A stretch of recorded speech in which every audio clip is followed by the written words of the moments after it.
Hello, ഇന്ന് ഞങ്ങൾ Wayanad tea museum കാണാൻ പോവുകയാണ്. വയനാട്ടിലെ ആദ്യത്തെ ടീ മ്യൂസിയം ഹാരിസൺസ് മലയാളം ലിമിറ്റഡിൻ്റേതാണ്. ഇത് അച്ചൂർ എസ്റ്റേറ്റ് എന്നും അറിയപ്പെടുന്നു. വൈത്തിരിയിൽ നിന്ന് ഏകദേശം 8 കിലോമീറ്റർ അകലെ പുഴുതനയ്ക്ക് സമീപമുള്ള ബാണാസുര സാഗർ അണക്കെട്ട് റോഡിലാണ് ഈ മ്യൂസിയം സ്ഥിതി ചെയ്യുന്നത്. മ്യൂസിയം രാവിലെ 8 മുതൽ വൈകിട്ട് 6 വരെ തുറന്നിരിക്കും. ഏകദേശം 45 മിനിറ്റ് നിങ്ങൾക്കിവിടെ ചിലവഴിക്കാം. 1911 നിർമ്മിച്ച ടീ മ്യൂസിയമാക്കി മാറ്റിയ തടി കൊണ്ടുള്ള 3 നില തേയില ഫാക്ടറിയാണ് ഇത്. ചെറുപ്പക്കാർക്കിടയിലും പൊതുജനങ്ങൾക്കിടയിലും തേയില സംസ്കാരം വളർത്തിയെടുക്കുന്നതിനാണ് ഈ മ്യൂസിയം ആരംഭിച്ചത്. ഇത് വിദ്യാർത്ഥികളുമായി അറിവ് പങ്കിടുകയും വിനോദസഞ്ചാരികൾക്ക് ചായയുടെ ഒരു വ്യത്യസ്ത അനുഭവം നൽകുകയും ചെയ്യുന്നു.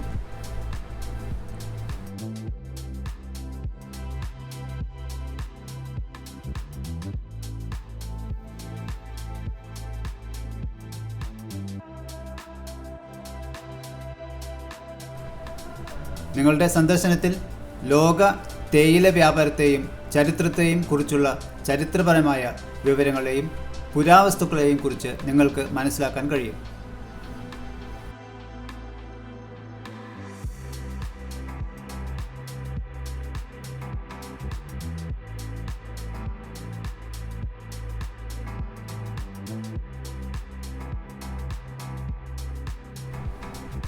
ഹാരിസൺസ് മലയാളം ഇപ്പോൾ ദക്ഷിണേന്ത്യയിലെ ഏറ്റവും വലിയ തേയില ഉൽപ്പാദകരാണ്. 12 എസ്റ്റേറ്റുകളിലായി 6000 ഹെക്ടറിൽ കൂടുതൽ കൃഷിയുണ്ട്. 12,000 മെട്രിക് ടൺ തേയില വാർഷിക ഉൽപ്പാദനം ഇവിടെയുണ്ട്. ഇത് RPG ഗ്രൂപ്പിൻ്റെ ഭാഗമാണ്.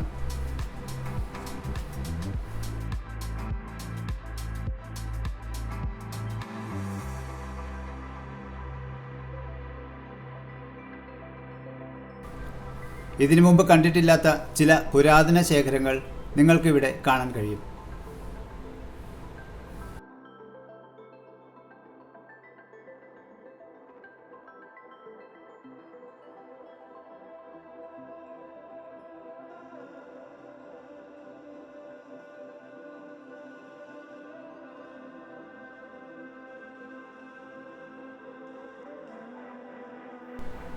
മ്യൂസിയത്തിൽ നിന്ന് വ്യത്യസ്ത തരത്തിലുള്ള ചായ ഉൽപ്പന്നങ്ങൾ വാങ്ങാം. അവിടെ തന്നെ ഇരുന്ന് നിങ്ങൾക്കിഷ്ടപ്പെട്ട ചായ ആസ്വദിക്കുകയും ചെയ്യാം.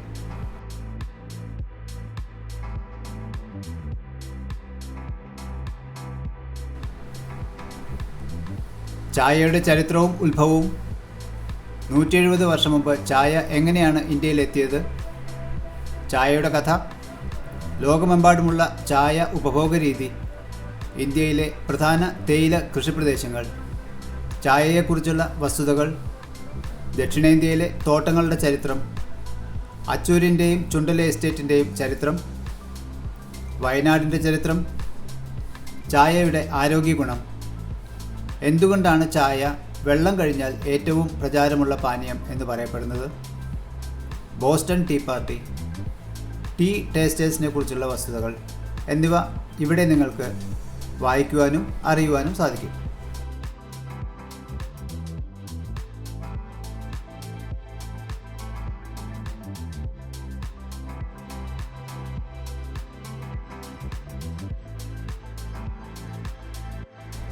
ഈ മ്യൂസിയം സന്ദർശനം തീർച്ചയായും നിങ്ങൾക്ക് വളരെയധികം ഉപകാരപ്രദമായിരിക്കും.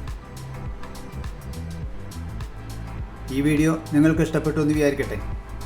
ഈ വീഡിയോ കണ്ടു കഴിഞ്ഞാൽ ലൈക്ക് ചെയ്യുന്നതിനും കമൻറ്റ് ചെയ്യുന്നതിനും ഇത് നിങ്ങളുടെ കൂട്ടുകാരുമായി പങ്കിടുന്നതിനും താൽപ്പര്യപ്പെടുന്നു.